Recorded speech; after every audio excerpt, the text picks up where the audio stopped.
बोझा लादे हुए है अहंकार का। मैं ये किया, मैं ये कर सकता हूं, मैं ये करूंगा। अरे अपने आप को प्रभु के चरणों की शरण में दे दे और कर्तव्य का पालन करते हुए भगवत स्मरण कर, बड़ा भला हो जाएगा। राधा वल्लभ भजत भज भली भली सब होए। जितना भला है वो सब भगवान के भजन में है। अगर भजन नहीं किया तो भला नहीं हो सकता। काहे को बोझा लादे है चिंता का, अब आगे क्या होगा? वही होगा जो मंगल भवन रचे हैं। बिल्कुल विश्वास करो। सुनो भरत भावी प्रबल बिलख कहो मुनिनाथ, हान लाभ जीवन मरण जस अपजस विधि हाथ। जो विधना ने लिख दिया छठी राव के अंक, राय घटे न तिल बढ़े रहुरे जीव निसंग। क्या चिंता करनी? चिंतन करो।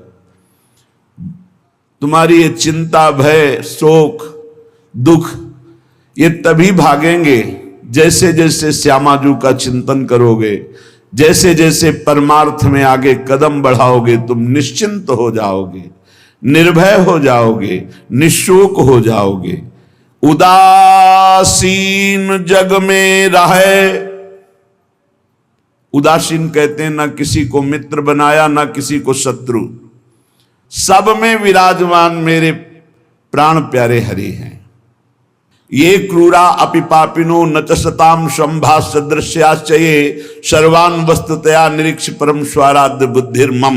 ये मेरे आचार्य का आदेश है। जो क्रूर हैं, पापी हैं, दुष्ट हैं, नीच हैं, वो तुम्हें दिखाई दे रहे। मेरी दृष्टि में आराध्य देव श्री राधा वल्लभ लाल, श्री कृष्णचंद्र जी सबके हृदय मंदिर में हम परमात्मा देखने के लिए चले हैं, ना कि क्रूर, पापी, दुष्ट, निंदक देखने के लिए चले हैं। हम साधना कर रहे हैं सब में परमात्मा का अनुभव करने के लिए। जड़ चैतन्य कछु नहीं दिखे, जहां दिखे तहां श्याम खड़े। ये सिद्धि है, ये साधना की परिपक्व अवस्था है कि अपने इष्ट को वासुदेवा स्वरमिति सा महात्मा सुदुर्लभा। हम उस मार्ग के पथिक हैं। सत्संग सुने तो बहुत सावधान होकर सुने। एक एक शब्द रहस्यपूर्ण होता है। भैया चाहे हीटर गर्म करे, चाहे फ्रिज ठंडा करे, चाहे एसी ठंडा वातावरण कर दे या हीटर गर्म वातावरण कर दे, बिजली दोनों में एक ही है। जो देखने वाला है कि हीटर का कारण बिजली, तो कूलर का कारण बिजली, फ्रिज का कारण बिजली, एसी का कारण बिजली, वो केवल बिजली देख रहा है कि इन यंत्रों में चलने की सामर्थ्य नहीं, ये बिजली से चल रहा है। लेकिन उस यंत्र का प्रभाव है कि वो गर्मी फेंकता है, उस यंत्र का प्रभाव शीतलता फेंकता है, पर दोनों का कारण बिजली है। ऐसे ही इस जड़ चैतन्य में, इस सत असत में, इस उच्च और नीच में, महात्मा और दुरात्मा में क्रियाएं जमीन आसमान का अंतर। पर साधक क्रिया दर्शन नहीं करता, साधक कारण तत्व को देखता है। तो कारण श्री हरिवंश भनम, कारण परम तत्व वही है, दूसरा नहीं। तुम्हारी दृष्टि स्थूल को देख रही है, शरीर और क्रियाओं को देख रही है, और संत और साधक भगवत मार्ग के पथिक उस तत्व का दर्शन करने निकले, तभी उन्हें तत्वदर्शी महात्मा कहा जाता है। इसीलिए अनाधिकारी संतों के वचनों का गूढ़ रहस्य न जानकर वो मनमानी आरोप थोप करके उनकी निंदा करके नरकगामी होता है। तो कह रहे हैं उदासीन जग में रहो। तुमसे कोई मित्रता का व्यवहार करे तो जय जय, और शत्रुता का व्यवहार करे तो जय जय, क्योंकि उसकी मति है। लेकिन मित्र और शत्रु व्यवहार है, लेकिन परमार्थ में नहीं। परमार्थ में वही परमात्म तत्व उसके हृदय में बैठा है, वही परमात्म तत्व मित्र के हृदय में बैठा है। सबके हित की, सबका मंगल, ये परमार्थ के पथिक। ऐसे पापी से आपको बात नहीं करनी चाहिए, आपके यहां नहीं आना चाहिए। कौन पापी है? पापी कौन है? हमारी समझ में पापी उसे तुम कहते हो जो भूल गया है, अपने स्वरूप को भूल गया, भगवान का विस्मरण हो गया, वही माया के गर्त में गिर गया। तो हम लोगों का कार्य क्या है? भूले हुए को स्मृति प्रदान करना। ये जो ज्ञान है ये स्मृति प्रदान करता है। नष्टो मोहा स्मृति लब्धा तत्प्रसादान मयाच्युता। तो संतों के हृदय में बैठ के कौन बोलते हैं? गोविंद ही तो बोलते हैं। तो गोविंद की वाणी क्या करती? नष्टो मोहा, मोह का नाश करके और भगवत स्मृति जागृत कर दे। पापी से घृणा मत करो, उसका पाप दूर हो जाएगा तो महात्मा हो जाएगा। कोई दुरात्मा नहीं है, भूल है, भ्रम है, अज्ञान है, अविद्या है, इसका नाश हो जाए तो महात्मा ही है, वो परमात्मा ही है। यही बात समझने के लिए तो साधना की जाती है। इसलिए ना किसी से द्वेष करो, ना किसी से राग, ना किसी से अपनापन, ना किसी से परायापन, सब में एक श्री भगवान विराजमान हैं। ये सारा संसार स्वयं श्याम सुंदर बने हुए हैं। मत्ता परतरम नान्यत किंचिदस्ति धनंजय, हे अर्जुन मेरे सिवा कुछ नहीं है, मैं ही मैं हूं।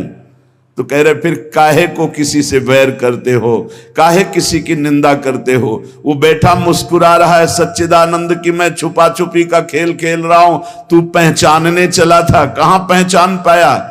मैं इस चादर को ओढ़े हुए जड़ चैतन्य की मैं ही विराजमान हूं, मुझको ढूंढ लो।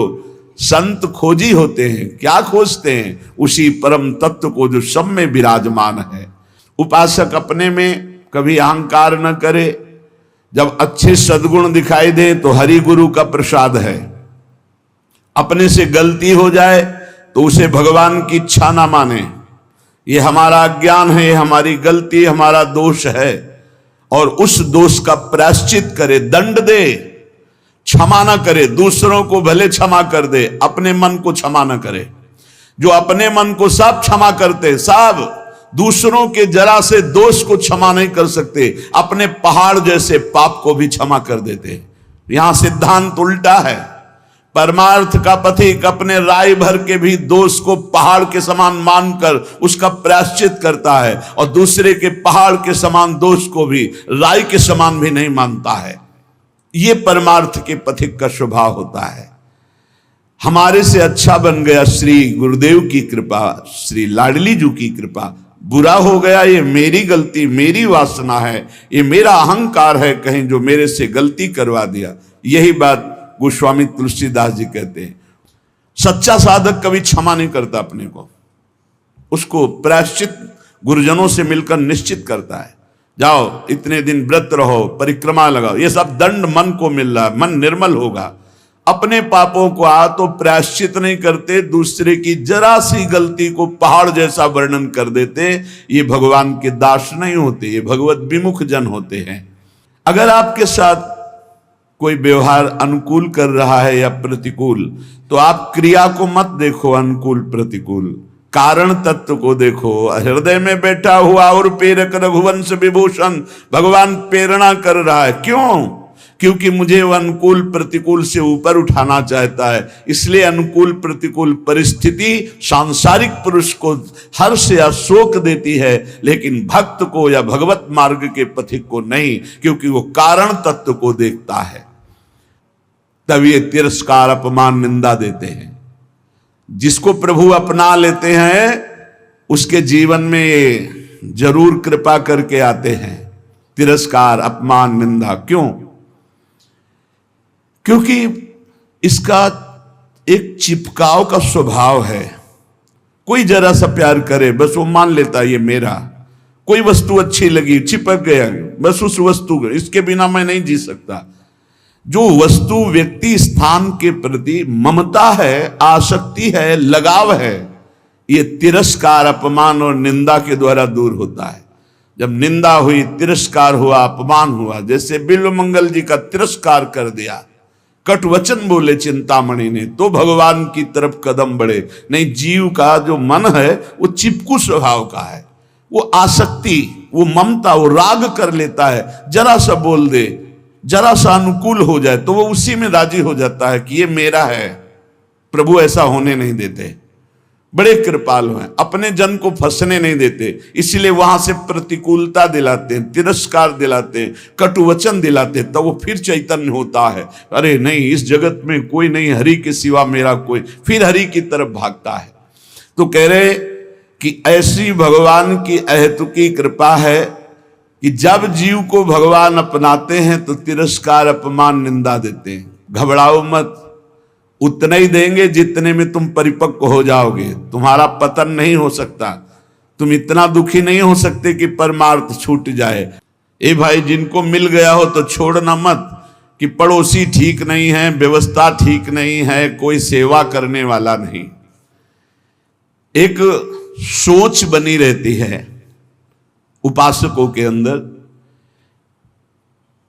बहुत पहले की बात है और अब भी वर्तमान में कुछ साधकों में हो सकती है। उसके निवारण के लिए हम प्रार्थना करते हैं। एक बार एक साधक ने कहा कि महाराज जी, आप हो तो हमारा जीवन आपके शासन से सही चल रहा है। कल जब आप नहीं होंगे तो आपका शासन नहीं होगा। आज उसका समाधान सबके लिए कह रहे हैं, जिन साधकों के अंदर है। आप किसी मनुष्य की शरण में हो क्या? पहला हमारा प्रश्न है उन साधकों से जिनके हृदयों में ये बात है कि अगर सामने से ये शरीर चला जाएगा तो हमारी साधना बाधित हो जाएगी, हम एक असहाय, असमर्थ, अनाथ हो जाएंगे। तो हम ये पूछना चाहते हैं, आप पांच भौतिक शरीर के शरणागत हुए हैं क्या? तो उत्तर आएगा नहीं, क्योंकि कोई शरीर का शरणागत नहीं होता है। शरीर परिवर्तनशील, नाशवान, प्रतिपल नष्ट हो रहा है। आप किसकी शरणागत हो? आप उस चैतन्य घन की शरणागत हो जो सर्वलोक महेश्वर है। वही गुरु है, वही परमात्मा है और वही चराचर जगत में व्याप्त है। क्या वो त्रिकाल में तुमसे कभी अलग हो सकता है? और एक हम ज्ञानेश्वरी टीका जो श्रीमद् भगवत गीता जी की और श्रीमद् भागवत की कुछ की है, उसकी बात पढ़ करके उन्होंने कहा कि जब हम किसी सदगुरुदेव का वर्ण करते हैं तो सदगुरुदेव का सूक्ष्म स्वरूप हमारे हृदय में आके बैठ जाता है। और जब तक